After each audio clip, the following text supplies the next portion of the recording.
Hoy vamos a hablar sobre un mensaje para comenzar este nuevo año. Seguimos con la carta a los tesalonicenses. El mensaje es afirmando nuestra esperanza por la palabra de Dios. Afirmando nuestra esperanza por la palabra de Dios.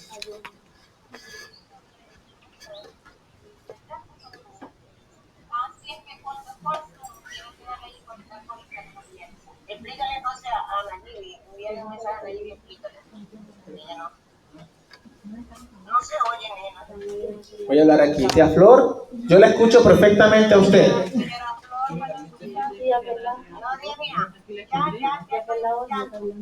Tía Flor, ¿ya escucha? Bueno, listo, tía Flor. Recuerde que todo lo que usted hable allá, yo lo escucho acá. ¿Listo? Ok, listo.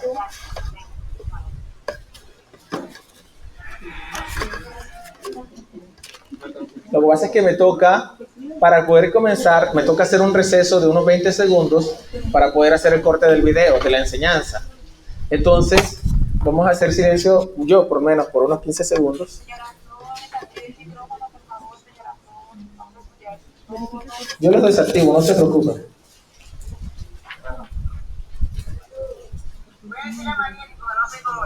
Yo lo desactivo, tía Flor, no se preocupe. Ya, tía Flor, yo lo desactivo.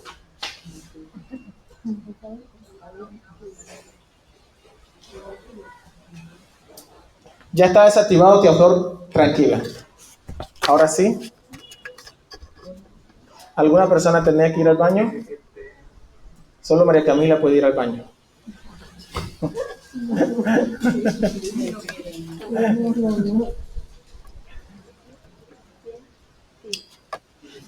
Bueno, el mensaje de hoy, afirmando nuestra esperanza por la palabra de Dios. Quiero que pongan mucha atención a esta introducción, que es algo histórica, que les voy a leer. Este es un año donde vamos a estar aprendiendo muchas cosas acerca de la Biblia, mucha defensa de la fe cristiana. Este es un año donde vamos a recibir herramientas que fortalezcan nuestra fe en muchos sentidos, aparte pues de las enseñanzas de los domingos que vamos a estar dando, que también incluyen eso. Y el mensaje afirmando nuestra esperanza por la palabra de Dios. Durante el siglo XVIII, estoy hablando de los años 1700 y pico, estamos hablando de hace 300 años, hubo un gran mover cristiano en los Estados Unidos. Muchas conversiones y evangelismo, así como misiones salieron alrededor del mundo desde ese país. Se podría decir que había un fervor evangélico entre muchas iglesias y denominaciones cristianas y un despertar en la predicación del evangelio. Precisamente a este movimiento se le conoce como el Gran Despertar. En el siguiente siglo hubo un movimiento cristiano muy fuerte también, en el siglo XIX, los años 1800. Lo que conocemos hoy como los evangélicos son un producto del movimiento de Dios de esos siglos, por medio del cual unió a muchas iglesias y denominaciones en un mismo sentir acerca de predicar a Cristo, la vida consagrada y proclamar la segunda venida del Señor. Aunque fue algo hermoso la obra de Dios en aquella época y había mucho fervor en la predicación, se dio también en ese siglo el surgimiento de falsas enseñanzas que se apartaban de la sana doctrina y de la autoridad única de la palabra de Dios. Hoy veremos cómo mantenernos firmes en la verdad, afirmando nuestra esperanza por la palabra de Dios. Yo quiero que abran la Biblia en 2 de Pedro 1, 19 al 21. 2 de Pedro 1, 19 al 21, y vamos a leerlo. 2 de Pedro 1, 19 al 21. Segunda de Pedro 1, 19 al 21. Dice así la palabra de Dios.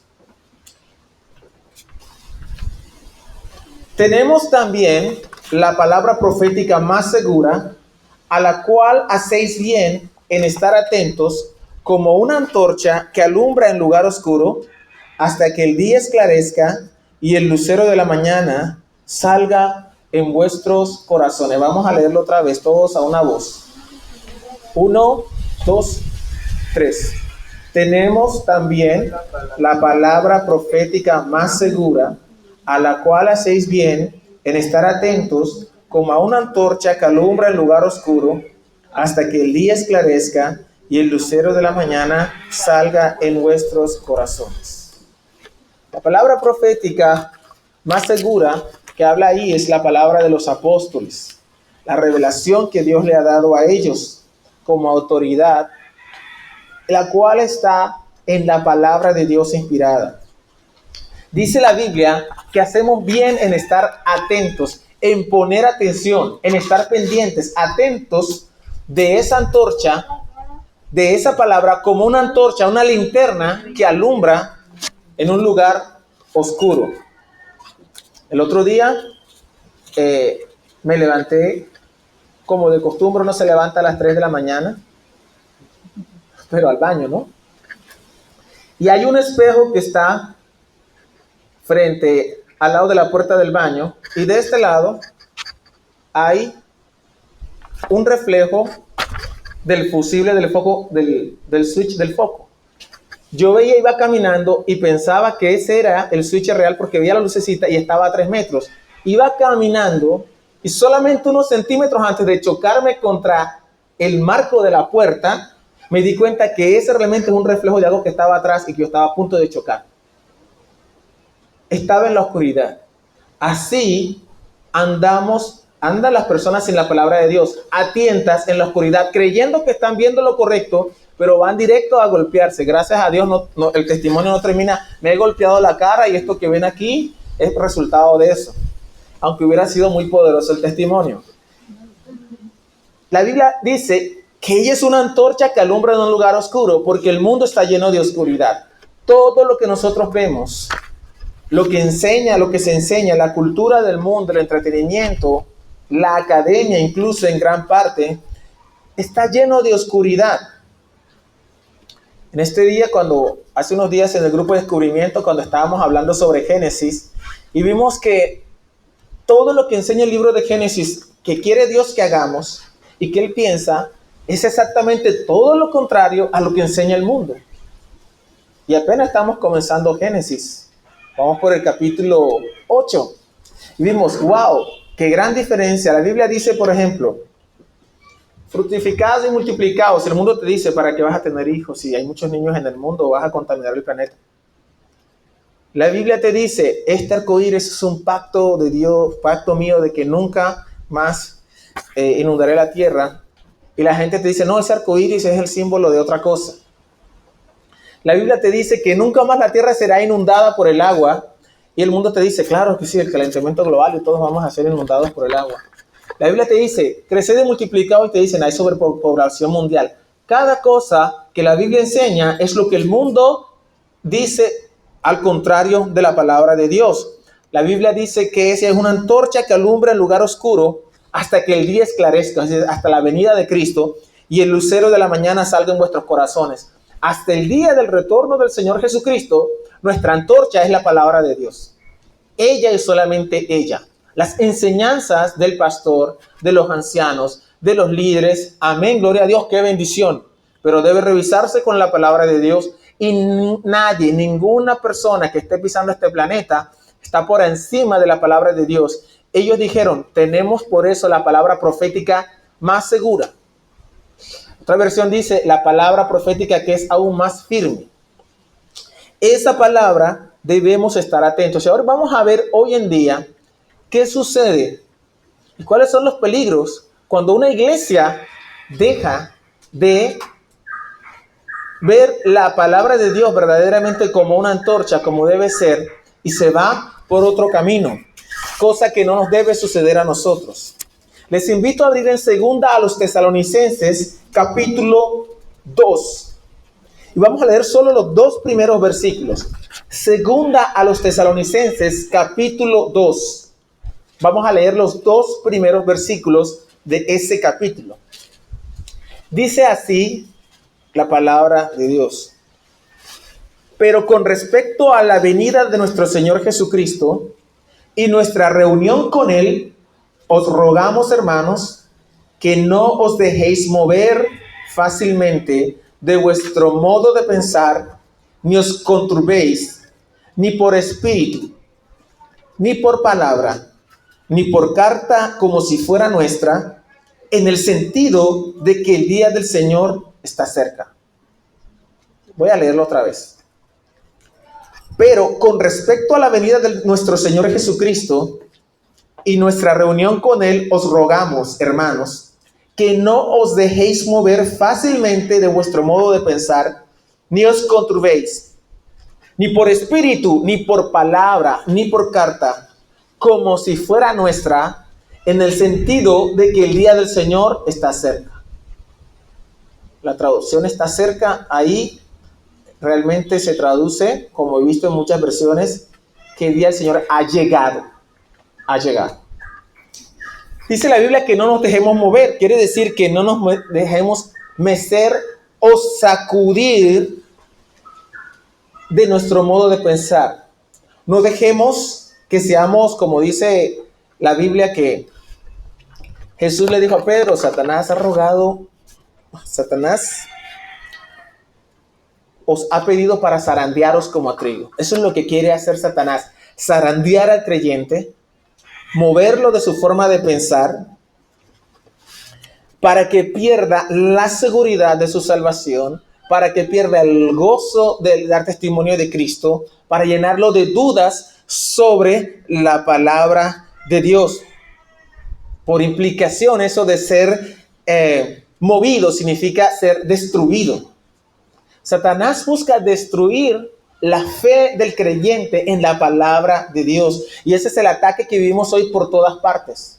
En todas partes hay ataque a la veracidad de la palabra de Dios, tanto en el entretenimiento como en la academia.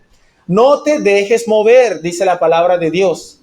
Y eso es una advertencia para nosotros. No, yo estoy firme en la palabra de Dios. Entonces, ¿qué haces leyendo tanto esa cosa?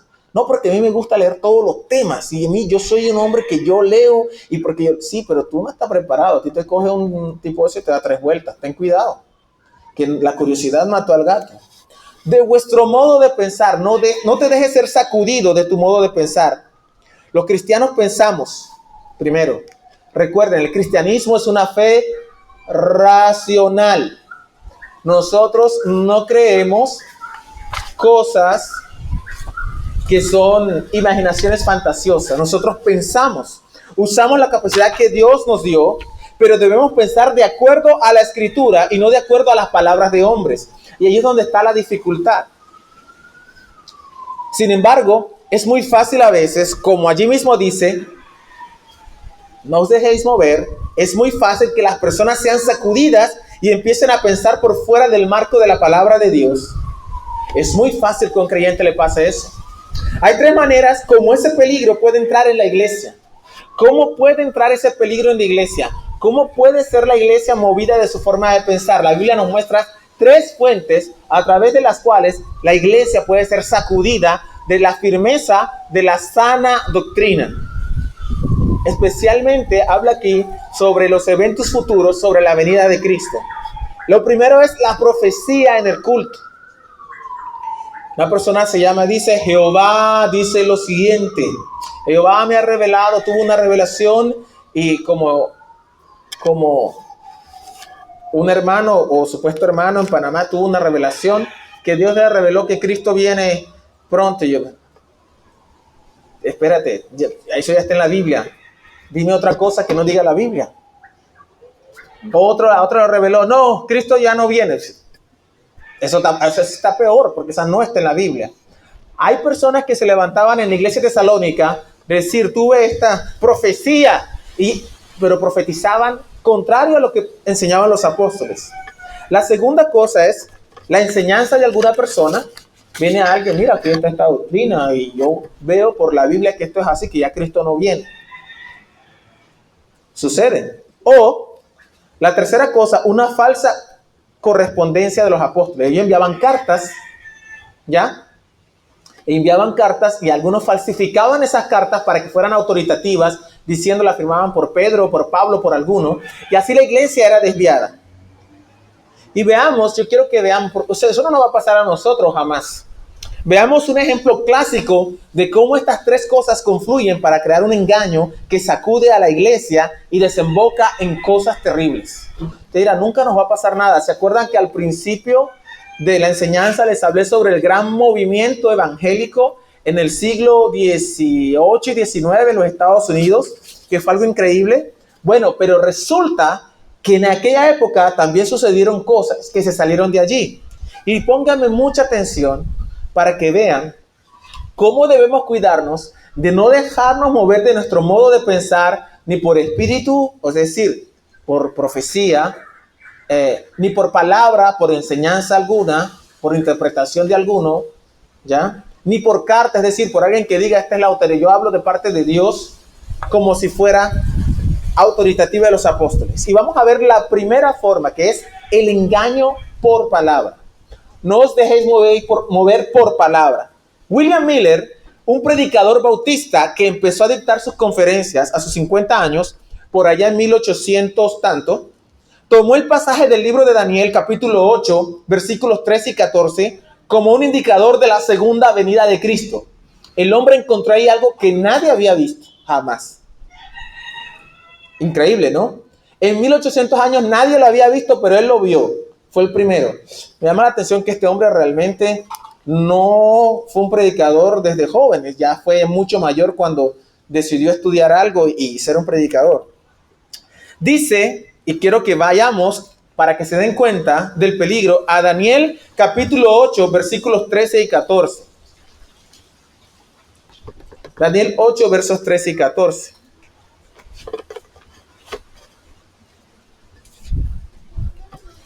Dice, entonces oía un santo que hablaba, y otro de los santos preguntó a aquel que hablaba, ¿hasta cuánto durará la visión del continuo sacrificio y la prevaricación asoladora, entregando el santuario y el ejército para ser pisoteados? Y él dijo, hasta 2300 tardes y mañanas, y luego el santuario será purificado. En este momento muchos estarán, ¿qué quiere decir este versículo? ¿Qué quiere decir que el santuario, la visión, 2300 tardes y mañanas? Miller interpretó que 2300 tardes y mañanas eran 2300 años y contó desde el tiempo de Daniel hacia adelante, y la fecha que obtuvo fue la del 22 de octubre de 1843. Uy, si el tiempo de Daniel, 2300 tardes y mañanas, contemos de Daniel hasta nuestro día, y llegó a 1843, el año en que ellos estaban viviendo. Bueno, realmente fue 13 años antes de 1843, pero le empezó a hablar y a predicar. Aunque este pasaje en realidad no tiene nada que ver con la segunda venida de nuestro Señor Jesucristo, Miller así lo tomó, interpretó los santuarios como la tierra y empezó a dar conferencias en muchas iglesias cristianas. Creyeron que el Señor vendría a esa fecha. Mire, tan sencillito. Oye, pero ¿dónde sale? Muchos creyeron. Atrajo un gran interés dentro de los bautistas, metodistas, presbiterianos en Estados Unidos. Estos seguidores, etiquetados como mileristas por los críticos, se contaban por cientos de miles a medida que se acercaba la fecha prevista. Cientos de miles, estoy hablando que no había internet, sino todo era a caballo y a pie. Cientos de miles. Algunos de estos estadounidenses dejaron sus trabajos y regalaron sus posesiones, completamente convencidos de que el regreso de Cristo era inminente y seguro. No era cualquier cosa, ¿eh? Ahí entraron pastores, diáconos, todo el mundo entró ahí. Cuando nada pasó, el suceso recibió el nombre de la gran desilusión o el gran chasco. Eso quedó histórico en la historia de los Estados Unidos. Un milerita, Hiram Edson, escribió, nuestras más sinceras esperanzas y expectativas se desvanecieron, y un espíritu de llanto como nunca antes había experimentado. Lloramos y lloramos hasta el amanecer. ¿Por qué esperaban? Llegó el 22 de octubre y nada. Vendieron sus posesiones. Leí que algunos se fueron encima de un cerro a esperar la venida toda la noche. ¿Dónde está? Mira esa estrella allá. Mira está allá. Y nada. No llegó el Señor, pero lógicamente no iba a venir, porque era una mala interpretación.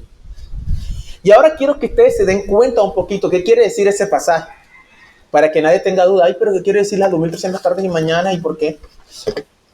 Dice, entonces oí a un santo, y otro de los santos preguntó a aquel que hablaba, ¿hasta cuánto durará la visión del continuo sacrificio y la prevaricación asoladora, entregando el santuario al ejército para ser pisoteados? Y él dijo, hasta 2300 tardes y mañanas, luego el santuario será purificado.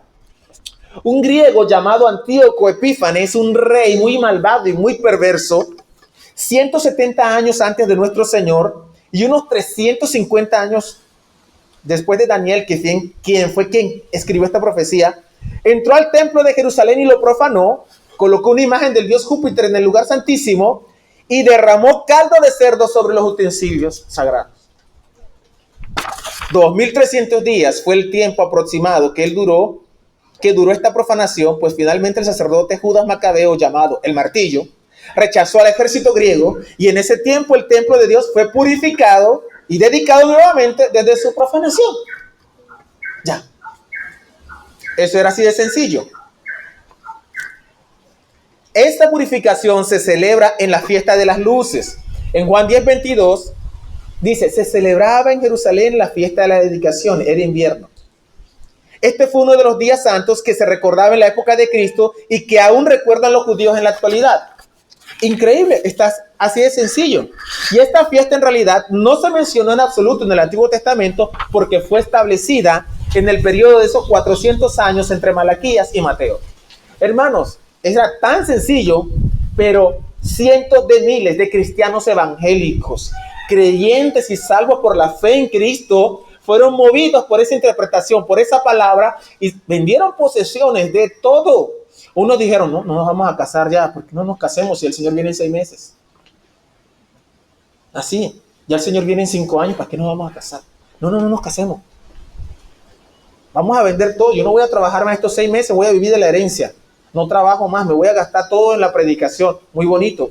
Pero cuando llegó el día, ¿qué pasó? Y usted dice, a mí no me va a pasar, pues le pasó a ellos. Por eso hay que tener mucho cuidado. Pablo dice, no se dejen mover por ninguna palabra en cuanto a la fecha de la venida del Señor.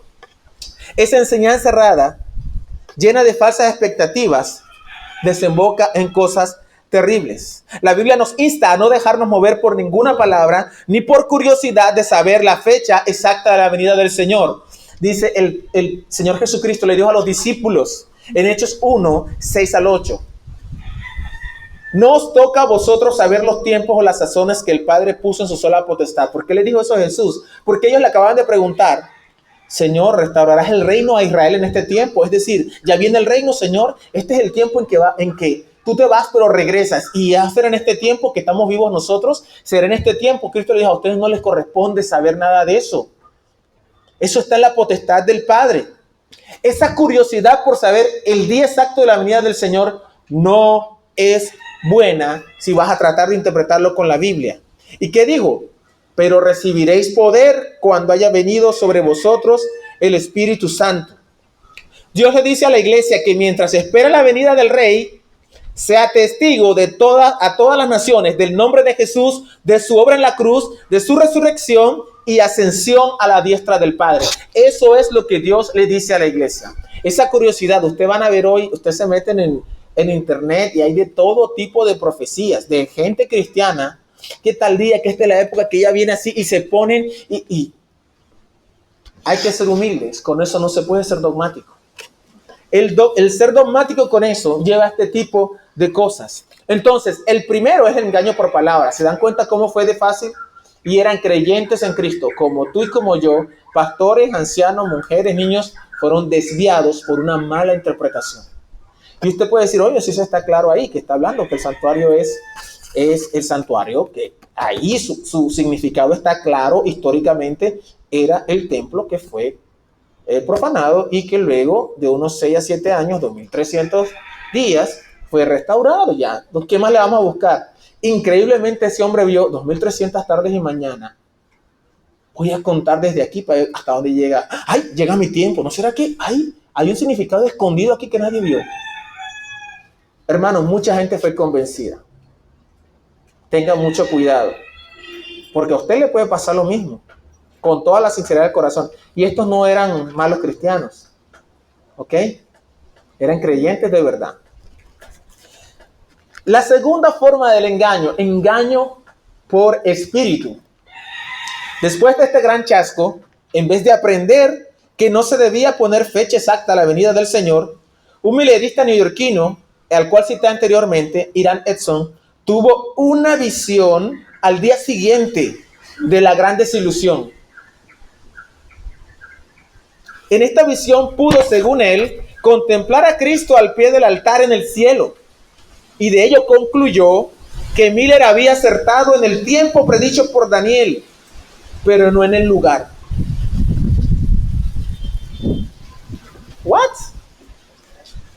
Las palabras hasta 2300 tardes y mañanas, luego el santuario será purificado, se referían según él ahora a la purificación del santuario celestial. Yo, wow, pues sí, porque él tuvo una visión. Él tuvo una visión esa misma noche. Y el Señor, que no vino aquí físicamente, pero él lo vio al lado del santuario celestial. Por lo tanto, se refería a que Cristo se movería al santuario celestial en ese momento. ¿Qué forma más elegante de lavar el error de enseñanza que tenían? Y tú dirás, pero ¿cómo se creyeron eso? Eran creyentes como tú y como yo. Recuerda eso, era la iglesia. Es fácil, es muy fácil. Cristo dijo, guárdense de que nadie os engañe. Esta doctrina actual es la de los modernos adventistas del séptimo día, la cual se basa en una supuesta visión espiritual. En esta visión de una sola persona se basa toda su teología y su entendimiento doctrinal, aunque parezca mentira. Sin duda esto fue una sutileza, una forma de desmarcarse de su gran error, pues estaban fascinados por esta interpretación privada de ese versículo de Daniel. Entonces, como les falló la profecía, en vez de reconocer su error, le dieron otra interpretación basada en una visión dudosa de una sola persona, añadiendo así un peligro todavía mayor para las almas que seguirían esta doctrina, la cual terminaría negando la salvación por la fe. Tengo que decirle que no he leído de que Miller, el que enseñó eso equivocadamente, haya dicho eso. Fueron los seguidores de él, porque quedaron muy poquitos. La gente, ay, nos engañaron, se fue en todo el mundo. El remanente que quedó, porque así se llama, el remanente, somos especiales. El remanente que quedó, siguieron entonces, sí era verdad, pero se movió al santuario. Entonces sí vino, pero vino espiritualmente, se movió al santuario. Terminaron negando la salvación por la fe. Veamos por qué. ¿Ya? Veamos por qué. ¿Cómo se negó la salvación por fe? Y ahí es donde viene el tercer punto, es el engaño por carta. La Biblia dice que no dejemos ver ni por espíritu, ni por palabra, ni por carta, como si fuera nuestra. Y lo interesante es que esos creyentes de aquella época, por estar pendientes de una visión, por estar pendientes de una mala interpretación de la Biblia, les pasó estas tres cosas. Fueron movidos por la palabra errada, por una visión espiritual falsa, y también fueron engañados por carta. ¿Cómo así? ¿Qué carta les mandaron? Bueno, les voy a explicar eso. Debemos recordar lo siguiente, que las cartas del apóstol que tenemos en la Biblia son inspiradas por Dios, autoritativas, es decir, tienen autoridad de Dios y tienen por consiguiente el nivel de escritura sagrada. Pablo decía que tuvieran cuidado con cartas que algunos falsamente firmaban como de él para que la iglesia le siguiera como autoridad. Es decir, debían tener cuidado con alguien que pusiese sus propias palabras a nivel de la palabra de Dios, así sea a través de un engaño. Y estos, amados hermanos, fue lo que precisamente le pasó a los seguidores de Miller. Entonces, mira cómo, empezaron mala interpretación. Segundo, ahora que tuvieron una visión, y ahora, ¿qué podría venir después? En vez de aceptar eso estuvo mal, nos arrepentimos, voy a ver cómo hago para recuperar lo que perdí. A veces mi primo me devuelve el celote que le regalé porque se lo pasé hasta escriturado. Estamos mal, sí, dejémonos eso, perdónanos, Señor, volvamos a la iglesia y dejémonos de cosas, seamos juiciosos. No, alguien vio una visión y tuvo una visión. A la gente le encantan esas cosas. No, miren, yo tuve una visión, hermanos, y yo vi, a la gente le encantan esas cosas. Él tuvo una visión, vaya a la Biblia mejor, vaya a la Biblia. Entonces, ¿cómo terminó este movimiento que lo tenemos hasta nuestros días? Usted dirá ahora, pero qué tontería eso. Sí, fue una tontería. Por eso la Biblia dice, guardaos de que nadie os engañe. Elena G. de White, fundadora de la Iglesia Adventista del Séptimo Día, tomó la cronología de Miller. Oye, por favor, era un error. No era un error porque alguien tuvo una visión y entonces sí, Jesús se movió al santuario celestial. Oye, están errados, reconózcanlo. De hecho, hoy en día hay un movimiento grande dentro de los adventistas negando, reconociendo que eso fue un error. Y otros que no, que se quedan ahí, que no se quieren mover de ahí. Tomó las enseñanzas de Miller y la visión del santuario celestial de Irán Edson y empezó desde allí a desarrollar una de las herejías más sofisticadas, publicando libros y artículos, y hoy sus escritos son considerados por los adventistas como la única interpretación correcta de la Biblia y por lo tanto profecía venida del cielo a la par de los escritos de los apóstoles. ¿Cómo terminaron? Engañados por carta. ¿Cómo quiere decir eso? Porque diciendo que estos escritos son autoritativos, porque Dios le dio el don de profecía. Usted agarra una Biblia adventista, tiene 11 puntos, lee los 10 primeros, gloria a Dios, amén, yo creo en la inspiración verbal de la Escritura, sí, creo en la Trinidad, sí, creo en esto, creo y lo último, el 11, y creemos en el don profético. ¿Esto qué es? Nada, tú tienes que creer que el linaje de White la mandó Dios y que lo que ella escribió es verdad, o si no, ábrete.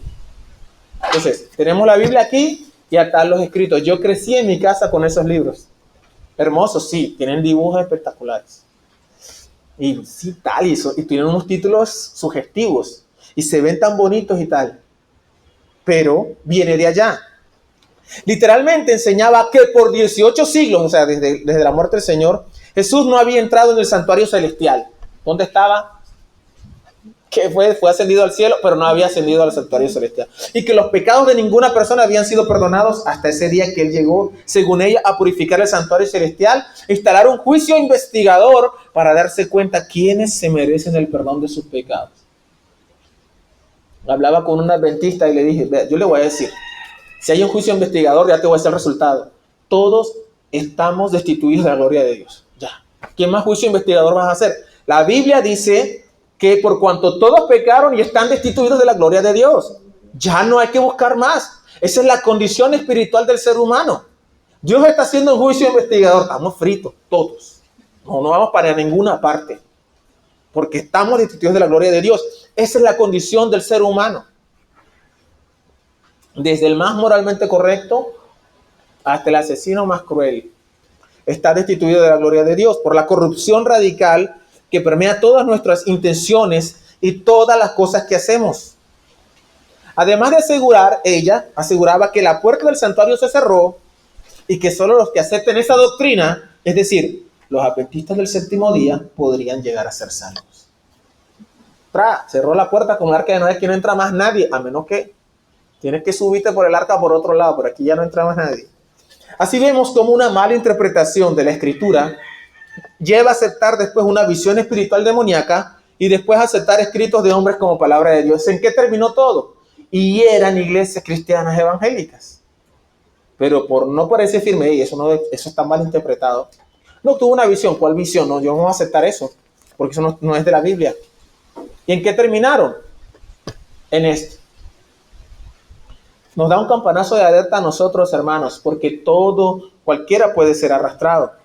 En Proverbios 30, 40 al 6, vamos a ver qué dice la Biblia sobre sí misma. Proverbios 30, 4 al 6, perdón. Pregunta: ¿quién subió al cielo y descendió? ¿Quién encerró los vientos en sus puños? ¿Quién ató las aguas en un paño? ¿Y quién afirmó todos los términos de la tierra? ¿Cuál es su nombre y el nombre de su hijo? ¿Sí sabes? Toda palabra de Dios es limpia. Él es escudo a los que no le esperan. No añadas a sus palabras, para que no te reprenda y seas hallado mentiroso. Los primos hermanos de los testigos de Jehová, de los adventistas son los testigos de Jehová. Tienen la misma cronología. ¿No aprenden? Errada. Y también ponen sus revisticas como venidas directamente de Jehová a través de su cuerpo gobernante, los 8 personas en Warwick, que son los que reciben el alimento espiritual para dárselo a los 8 millones de testigos de Jehová en el mundo. Solamente a través de ellos podemos recibir la iluminación. Y no podemos leer la Biblia por fuera de sus escritos, o si no la oscuridad tomará nuestras vidas. Usted dice, qué tontería eso. Los testigos de Jehová llegaron a la puerta el otro día. Es que ustedes no pueden tener relación con Cristo. ¿Cómo que no tenemos? No. Ustedes tienen relación con el cuerpo gobernante, los 8 señores esos de Warwick. Thomas Harris y esa. Sí, porque ustedes enseñan que el Padre lo revela a Cristo. Cristo al cuerpo gobernante y el gobernante a ustedes. O sea, ustedes no pueden hablar con Cristo porque Él no le va a enseñar a ustedes. ustedes tienen que leer, ustedes tienen esos 8 mediadores entre ustedes y Cristo. Yo no, yo voy a Cristo directamente, porque el único mediador entre ellos y los hombres. Y usted dirá, ¿pero cómo se llega a hacer eso? Precisamente porque hubo un grupo de iglesias evangélicas que me parece firme. Déjense de tonterías que están enseñando cuál visión ni qué nada, cada quien para su casa. Si se hubieran quedado quietos, hubieran borrado eso, hoy no existieran los testigos de Jehová. Tanta gente destruida por esa secta que es una barbaridad. Usted entra, y lo digo porque así desemboca todo. Entra a ver testimonios de testigos de Jehová, las barbaridades. Y no te voy a hablar de la doctrina, ¿no? Porque son todavía, su doctrina es todavía mucho más fantasiosa que esa de los adventistas. La Biblia nos llama a ir por la verdad y no por a ella misma y no a nuevos profetas o revelaciones posteriores. La gente quiere buscar, a ver, ¿quién me dice algo nuevo? Una nueva revelación. En 2 de Pedro 3, 1 al 2, dice, amados, esta es la segunda carta que os escribo y en ella despierto con exhortación vuestro limpio entendimiento para que tengáis memoria de las palabras que antes han sido dichas por los apóstoles. ¿Qué dice la Biblia? Nunca nos dice, pongan atención que en el futuro va a llegar una profeta que va a aclarar bien el misterio. No. Dice, oiga, pongan atención a las palabras que antes fueron dichas. Oye, ¿cómo sabemos si ese hombre está diciendo la verdad? Presta atención a la que antes dijo. Cualquiera que venga a decir, yo soy el profeta. Por ahí hay uno que decía el séptimo ángel, se llamaba, fue muy famoso en los 90 el tipo, el séptimo ángel, y creó congregaciones y todo, y el séptimo ángel. Sí, qué bonito el séptimo ángel. Dios nunca dijo que vendría un profeta ya para enseñarnos a nosotros la verdad y aclararnos la Biblia. Los apóstoles más bien dijeron, miren, presten atención a las palabras que antes fueron dichas. Miren a lo que está en la Biblia. Eso es lo que Dios nos manda. El apóstol Pedro siempre nos dice que volvamos a la Escritura. Y dice, sigue diciendo ahí, 2 de Pedro 3, 14 al 18. En el mismo capítulo, por lo cual, amados, estando a la espera de estas cosas, de la venida del Señor, procurad con diligencia ser hallados por Él sin mancha e irreprensibles en paz, y tener entendido que la paciencia de nuestro Señor Jesucristo es para salvación, como también nuestro amado hermano Pablo, según la sabiduría que le ha sido dada, os ha escrito, casi en todas sus epístolas, hablando en ellas de estas cosas, entre las cuales hay algunas difíciles de entender, los cuales los indoctos e inconstantes tuercen, como también las otras escrituras, para su propia perdición. ¿En qué terminó la torcida que le pegó al libro de Daniel Miller? En doctrinas de demonios, perdidos completamente. Hay que tener mucho cuidado. Tu alma, hay una guerra por tu alma. A los creyentes les digo, hay una guerra por tu mente. Satanás busca desanimarte de cualquier manera. ¿Tú para qué estás siguiendo a Dios? Si mira, si te tienes soltera, con eso te paga Dios. Con eso te paga. Mira, fulana, ve, se fue a la iglesia, 3 hijos, marido y todo, no sé qué. Mira, y tú ahí, soltera. Tú vas a seguir a ese Dios. Ay, sí, Dios me ha fallado. Pero si la Biblia dice, he aquí os daré marido, si me seguís, Dios te falló. Amén. Pero si no te lo prometió, no. Mira, Dios te tiene soltero, no te ha dado esposa. Ese es el Dios que tú sigues, fulano. Se salió de la iglesia y mira, tiene su mujer, sus hijos, lo ves en el parque todos los días. Tú quisieras estar así. Ay, si Dios me falló porque Él me prometió, pues no sé, pues, no lo encuentro. La Biblia dice que el que haya mujer haya bien, pero no dice Jehová te llevará a buscar mujer, no. De hecho, esas son cosas que cada quien decide, porque a nadie le va a reclamar a Dios. Es que tú me la diste por compañera no. Nadie le va a reclamar eso a Dios.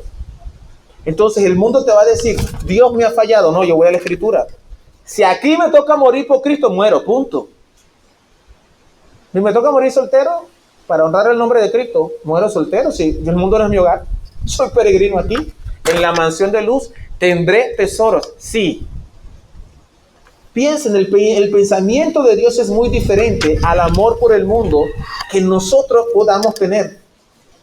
Yo sé que para muchos es un ruido esto que estoy diciendo, pero el amor por Dios, y te dice, que eres cristiano, ahora te vamos a ahorcar públicamente por tu fe. Eso pasa en el mundo, en muchas partes del mundo. Hay 350 millones de cristianos en lugares de persecución en el mundo y los matan. ¿Qué tiene que tener? Fe. Usted tiene que interpretar las escrituras correctamente, porque si no, lo lleva a su propio juicio y perdición. Una vez te sales del marco de que solo la Biblia es la autoridad, tienes espacio para cualquier tontería.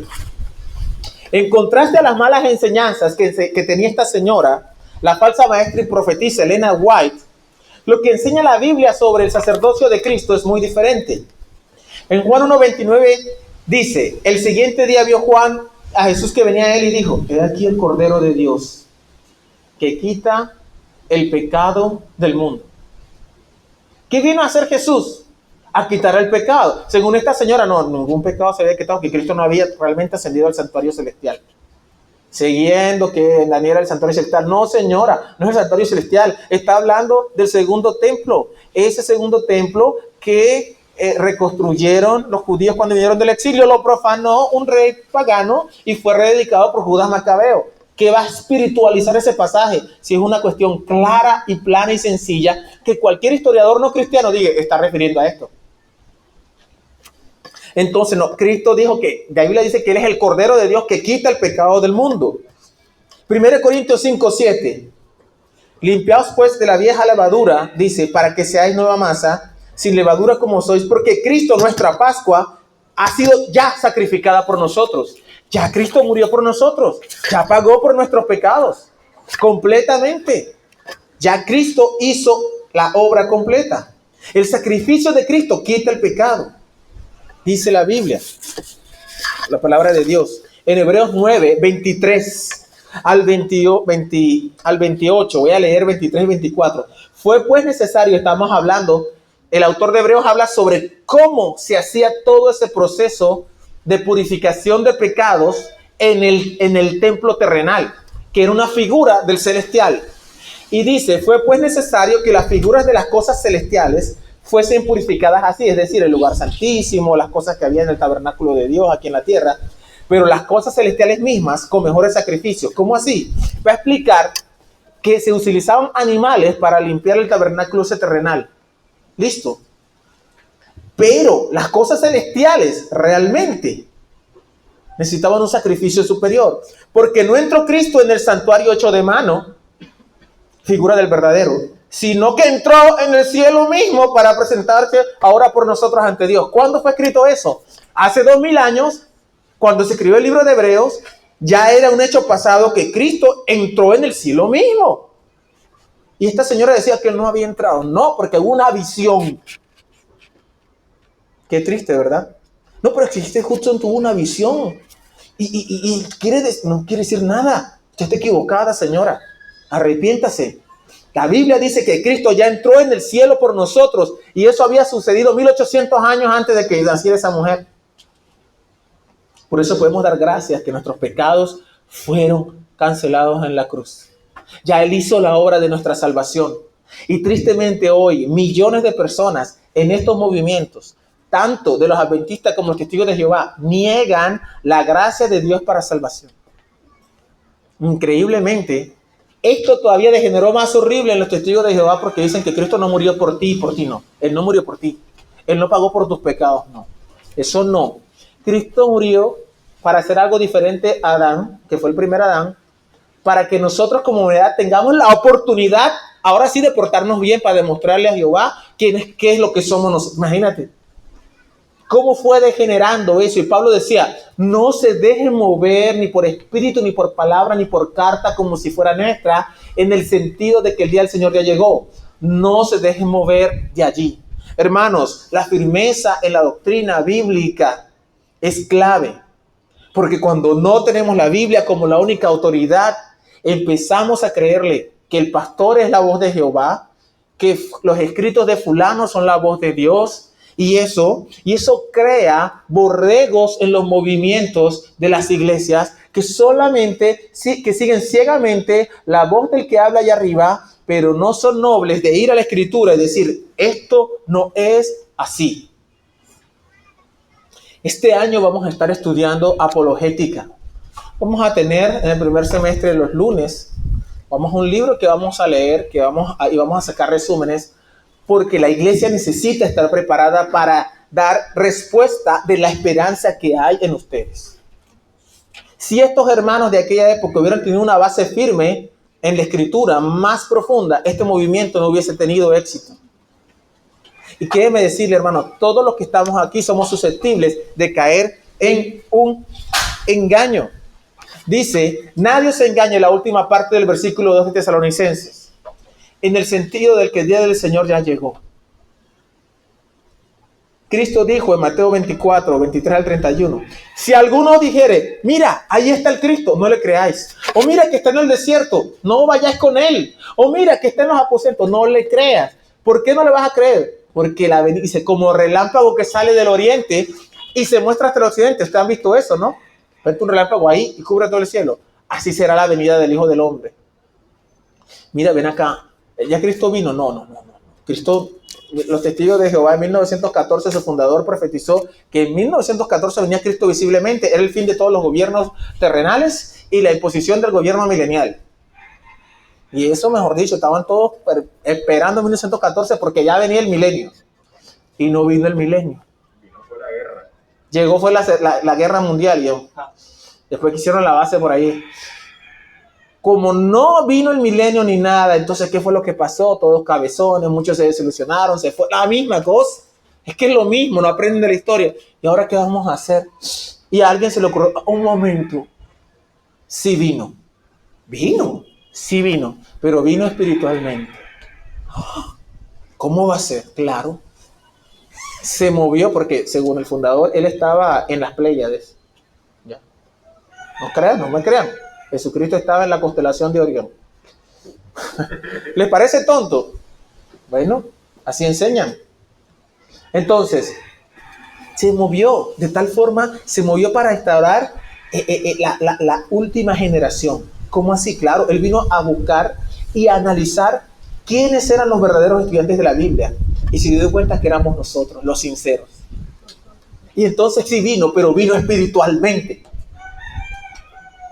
Bueno, la gente se salió despavorida, pero otros se quedaron. Y ahí sacaron las otras doctrinas. ¿Vieron lo que hicieron los seguidores de Miller? Sí vino, pero es que se movió al santuario. O sea, la cronología era correcta. A este le falló. No, sí vino, pero espiritualmente. O sea, usted dirá, eso es una tontería hoy. Pero así degenera cuando la gente se sale de la palabra de Dios. ¿Y en qué terminan? Enseñando tonterías. Como que tú no te puedes hacer transfusión de sangre porque Dios te va a aniquilar en el Armagedón y dejan a sus hijos morir en el hospital. Porque si le ponen sangre, Dios aniquila al hijo en el Armagedón o a ellos. Miren cómo terminó. Porque se dejaron de una mala interpretación bíblica. Cómo terminó ese movimiento degenerando en unas sectas terribles. Que llevan a la gente a negar la eficacia de la sangre de Cristo para salvación. Como dice Judas, negarán al único y soberano Señor que los rescató, atrayendo sobre sí mismo destrucción. Hermanos, es muy importante, como dice la Biblia, que no nos dejemos mover, ni por espíritu, ni por palabra, ni por nadie que se crea que es la voz de Dios. En el sentido de que ya llegó el día del Señor. El Señor Jesucristo no ha venido. El Señor Jesucristo nos dejó en su palabra pautas para que esperemos y nos dejó indicios. Pero nos dijo, lo que yo quiero que ustedes hagan, aunque yo les dije que el reino viene, ¿ustedes quieren saber cuándo viene el reino? Sí, Señor, en este tiempo. No, mira, lo que quiero para la iglesia es que me sean testigos. Que este tiempo te ocupes de ser testigos y prediques ese reino cuando Dios en su potestad lo mande para nosotros. La venida de Cristo será un evento visible a todas las personas al mismo tiempo. Nadie tendrá que decirle al otro, ven que hemos conocido al Mesías y está en tal país. Oye, ustedes saben, sabía que hay que una Mesías por allá en Corea y en todas partes. En el desierto, en otro lugar, porque Él vendrá con gran estruendo, con trompeta, como relámpago visible, para que todos lo vean al mismo tiempo. Estos terminaron diciendo, sí vino, míralo, está en tal parte. No le creas, porque la venida de Cristo será un evento cósmico, donde todos lo podemos ver y no vas a tener que decirle a nadie. Ven, ponte pilas que está. El otro día me despertaron corriendo, Moisés, levántate. levántate que el piso se está levantando. ¿No se acuerdan de la historia? El cielo se está cayendo. Bueno, así me despertaron a mí. Cuando Cristo venga, el estruendo será tan fuerte que a nadie van a tener que despertar. Con decirte que los muertos se levantarán al oír la voz del Señor Jesucristo. ¿Cuánto más alguien que esté durmiendo se levanta solito? No se preocupe. Porque eso va a ser un evento cósmico, hermanos. Este es el año de estar firmes en la palabra de Dios, de seguir predicando en los grupos que estamos predicando el Evangelio, de levantarnos por la sana doctrina, por la gloria de Dios, de ser unos estandartes de una vida consagrada a Dios y de una verdad que proclamamos, que es la sangre de Cristo, nuestro Salvador. Este año sigamos predicando el Evangelio de Cristo con ganas, porque el Señor nos ha dado su palabra y nos ha dado su verdad. Segunda de Pedro 1, 19 al 21, para terminar. Dice, tenemos también la palabra profética más segura, a la cual hacéis bien en estar atentos, como a una antorcha que alumbra en lugar oscuro, hasta que el día esclarezca y el lucero de la mañana salga en vuestros corazones. Que el Señor les continúe bendiciendo. Vamos a dar gracias. Gracias, Padre, por tu palabra, Dios. Líbranos, Padre Santo, de las falsas enseñanzas, de aquellos que niegan al soberano Señor, nuestro Señor Jesucristo. Padre Santo, líbranos como iglesia. Permítenos, Dios, tener fervor por tu palabra, por la doctrina sana que tú nos has revelado, por la autoridad de la Escritura.